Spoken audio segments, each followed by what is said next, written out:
let's talk about war. Let's talk about well, let's really talk about war. Let's not talk about like two heads of state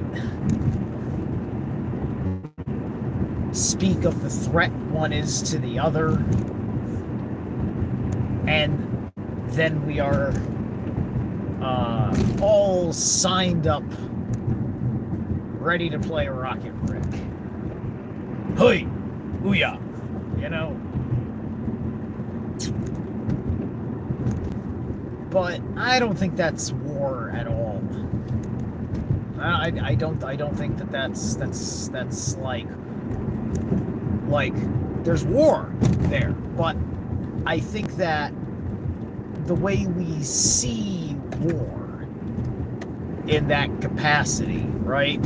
This is why I like a lot of these more like real war is like the shit that was like on that tribal level, right? The emotional impetus behind the thing, right? The Trojan War being this example because it was all about like this woman, this queen, and all that shit, and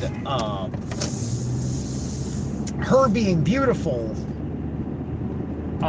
really just meant that she's perfect, right? It not just that like physical appeal. This was not like a nobody woman from Troy. This was a person that would bring an entire kind of aspect with her in the grand scheme of how these things play out, right? And so you'll have the cult of a king who like these men, you know, it's that typical, here's the general, everybody loves the general, the men are like Napoleon, like in the Napoleon movie where Napoleon can just reinvade France because all he has to do is lay down his arms, face his men, and said, I miss you guys. And that was it. And it's just like, let's get old Napes. Napes is back, right? Woohoo! Make France great again, right? It's that gig. Vive la revolution. So,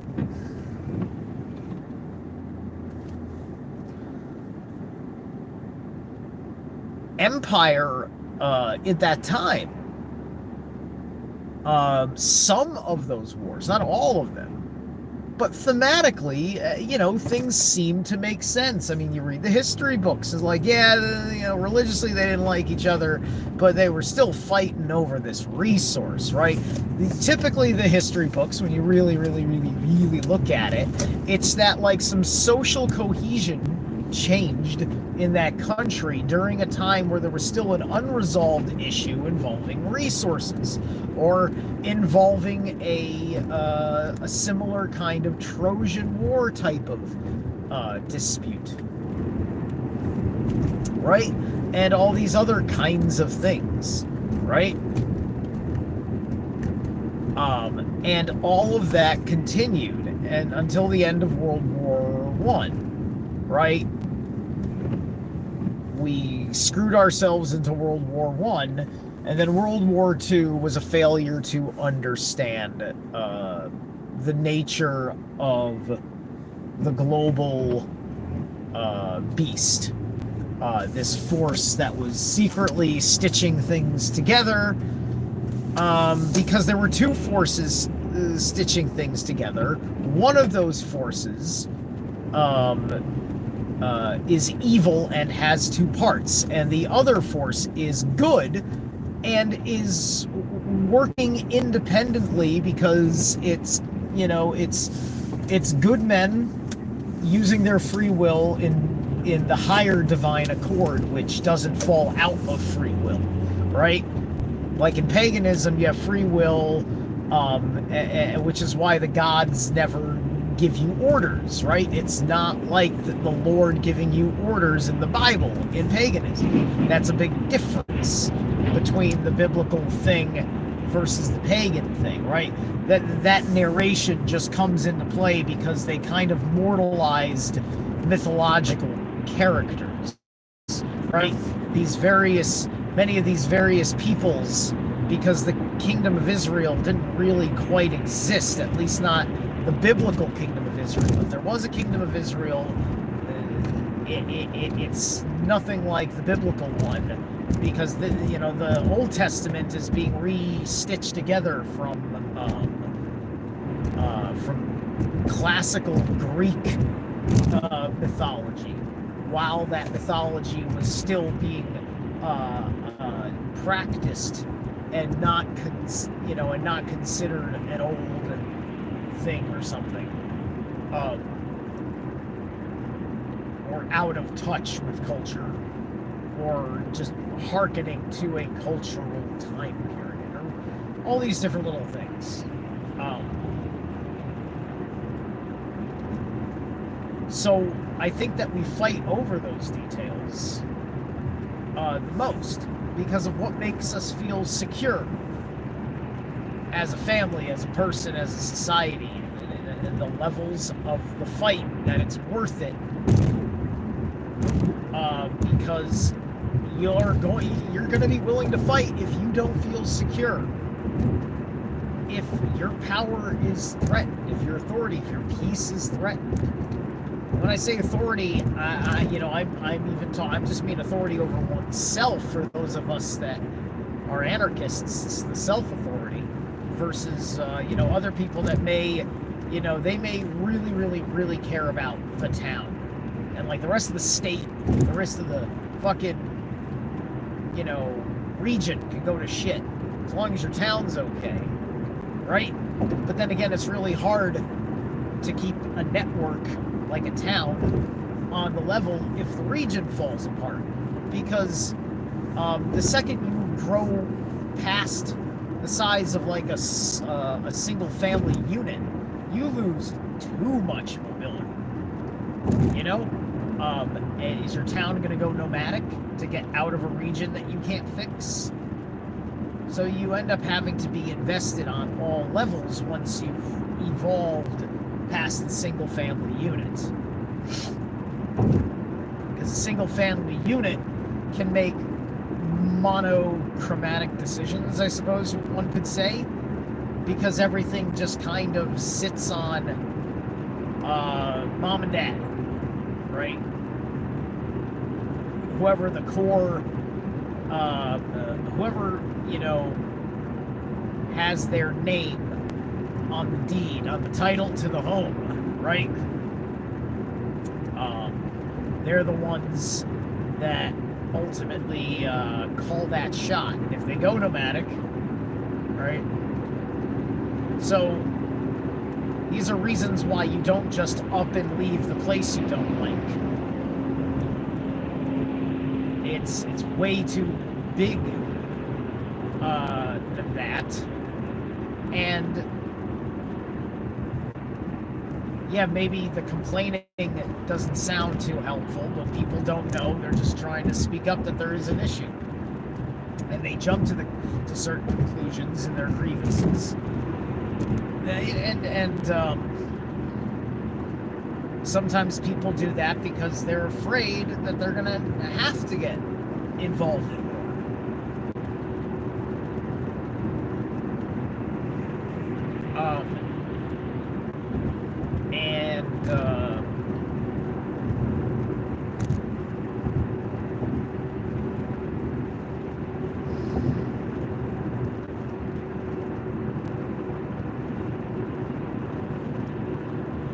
If you're afraid, you have a right to feel afraid.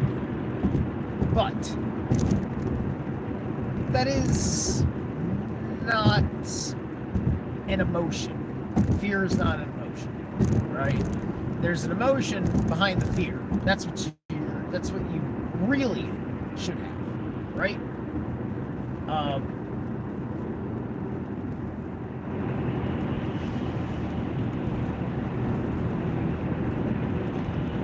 This is why you have to have the capability of maintaining a calm mind.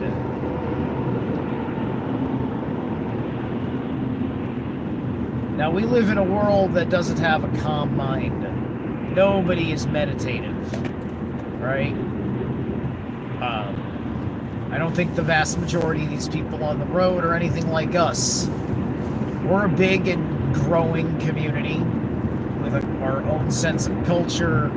We've got young people with us. We got old people with us. We got a wide spectrum. We're having the most interesting conversations and everything else. We are the most prepared to not be involved with problems and could also handle the problem if they emerge, because we see it for what it is and we carry on with our day and we do everything we can about it. And you find out that even though it technically seems immense because they got tanks and bombs, but when you reach the level I'm at now, none of that shit matters. And there's something more powerful about the weapons the human soul can wield than that of the carnal weapons on Earth. Believe me, I'm all for having carnal weapons on Earth.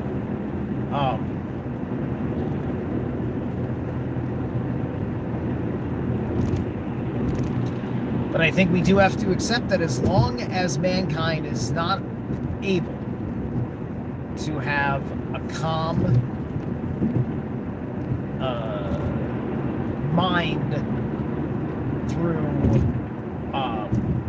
internal personal development,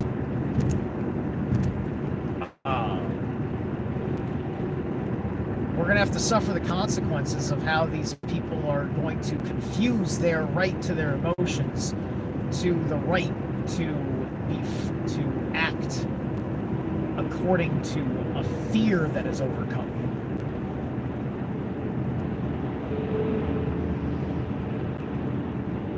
Sometimes it's the right call for your reptilian brain to want to fight or flight. Sometimes your reptile has to finally look at the threat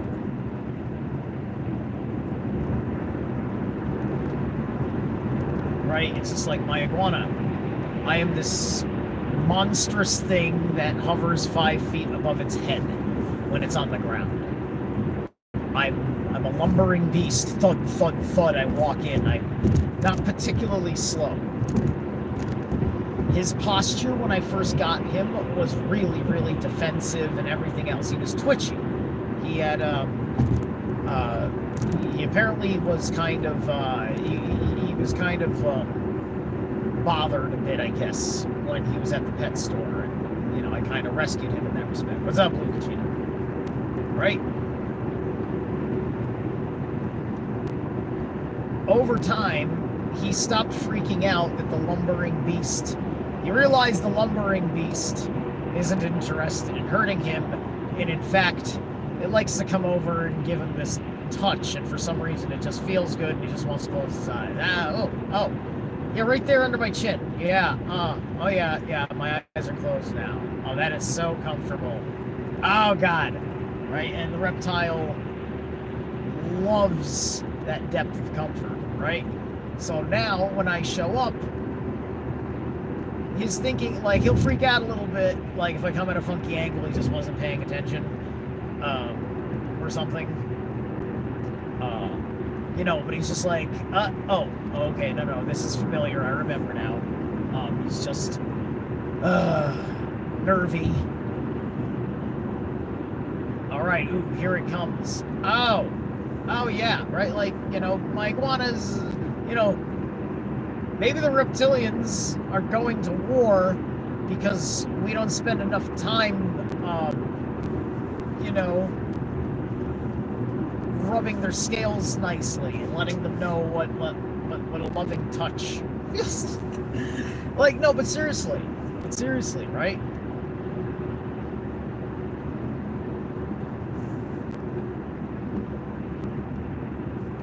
But but it's all about like when that provocation happens, because fight or flight is the fight, but a war is all about a big strategic intention designed to dominate the life of another person. You're talking about land acquisition.